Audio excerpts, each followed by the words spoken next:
Hello everyone, welcome to Sai Ease. In this video, I am going to start with a new chapter of class 8 and the name of the chapter is Conservation of Plants and Animals. Here, my first topic is deforestation, its causes and consequences. You know that there are plenty of plants and animals around us. और वो जो plants और animals हैं they are for the betterment of the mankind. हमें उनसे बहुत फायदे हैं, इसलिए प्लांट्स और एनिमल्स जो हैं वो एग्जिस्ट करते हैं हमारे आसपास. But the main threat to them that is the deforestation.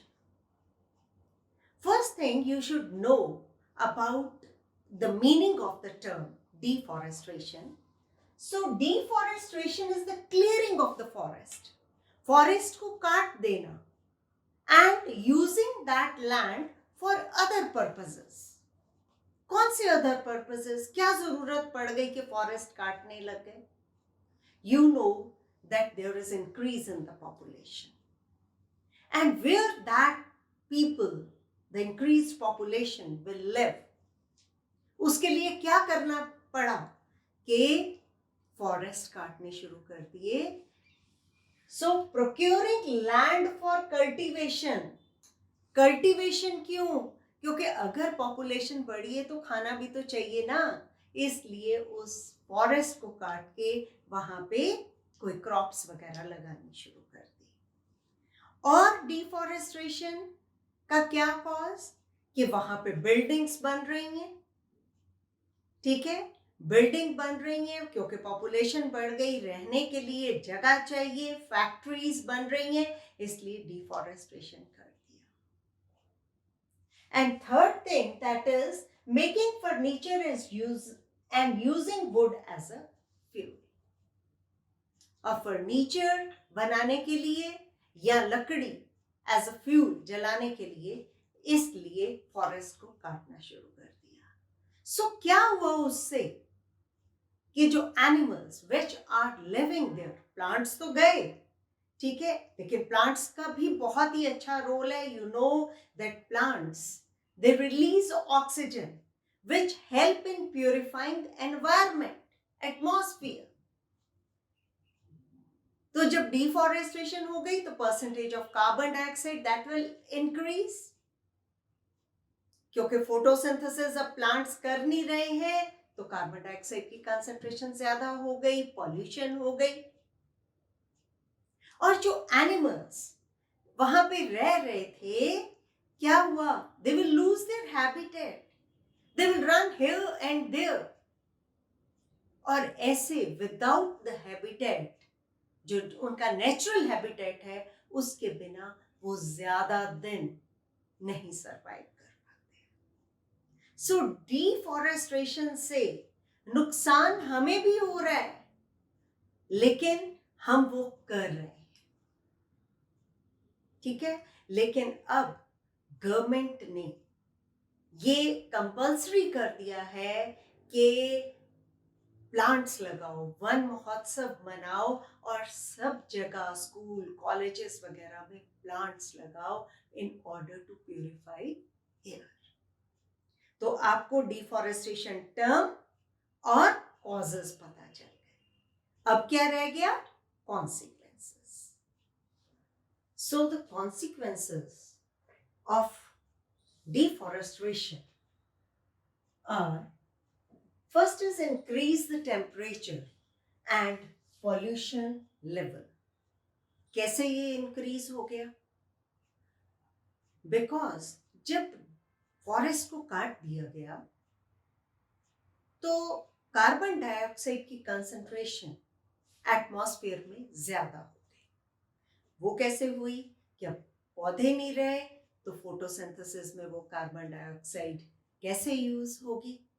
So increase in the percentage of carbon dioxide will result in increase in the temperature as well as the pollution level. Okay, क्या होगा कि carbon dioxide that will absorb the heat radiated by the earth. Okay, so जब carbon dioxide की concentration बढ़ी तो temperature बढ़ा और साथ में ग्लोबल वार्मिंग बढ़ गई. जो पोलर आइस है which is present at the poles, that will melt, it will increase the sea level and also it will result in the global warming. तो आप ये देखो कि अगर हम कुछ भी इकोसिस्टम को डिस्टर्ब करते हैं तो नतीजा क्या होता है? कुछ ना कुछ बुरा ही होता है. So next is ground water level gets lowered. Vegetation जब नहीं रही तो पानी एब्जॉर्ब कौन करेगा? एकदम से बारिश आई, बारिश ने क्या किया? वो नंगी धरती थी, उसके ऊपर कोई वेजिटेशन नहीं थी, उसने जो फर्टाइल लेयर है, top most fertile layer of the soil, that is humus, वो भी अपने साथ वो ले गई. ओके, और साथ में क्या हुआ कि पानी अंदर जो है ग्राउंड के मतलब अर्थ के अंदर जो पानी जाता है वो भी नहीं जा पाएगा, क्योंकि वो काम तो किसका है? प्लांट्स का है. और इसके अलावा जब रेनफॉल होगा तो क्या होगा कि मिट्टी ऊपर की तो निकल गई, नीचे क्या रह गया? Desert. And this will result in the formation of deserts and the process is known as desertification. आप ये देखो कि एक उपजाऊ धरती जो थी वो किस में चेंज हो गई? वो एक बैरन एरिया या डेजर्ट में चेंज हो गई. रेनफॉल का अमाउंट भी कम हो जाएगा, क्योंकि आपको पता है कि जहां पे फॉरेस्ट होते हैं, जैसे चिरापुंजी हमारी कंट्री में, वहां पे क्योंकि फॉरेस्ट बहुत है इसलिए वहां क्या होता है? वहां रेनफॉल बहुत होता है. और जब फॉरेस्ट ही नहीं रहेंगे तो रेनफॉल का अमाउंट जो है वो कम हो जाएगा. And fertility of the soil also decreases. Fertility मैंने आपको बता दिया कि टॉप मोस्ट जो ह्यूमस लेयर है सॉइल की वो फ्लो कर जाएगी पानी के साथ. इरोजन्स के चांसेस हो जाएंगे. Okay, there will be floods also. Floods भी आ जाएंगे, क्योंकि नहीं तो क्या करता है? वेजिटेशन पानी को अंदर ले गया, ग्राउंड वाटर बढ़ गया और थोड़ा अमाउंट जो है पानी वो रिवर्स में गया. और जब वेजिटेशन नहीं रहेगी तो फ्लड्स के, ड्रॉट के, मतलब बहुत जो नेचुरल कैलामिटीज हैं उनके चांसेस भी बढ़ जाएंगे. And on the whole it will disturb the balance. जो इकोसिस्टम है, ecological crisis that will be there, ecosystem सारा डिस्टर्ब हो जाएगा. सो इस वीडियो में मैंने आपको टर्म डिफॉरेस्टेशन क्लियर करी and what are the causes and the consequences of deforestation. I think the things they are clear to all of you. We will meet in the next video and I will take up some other topic of this chapter.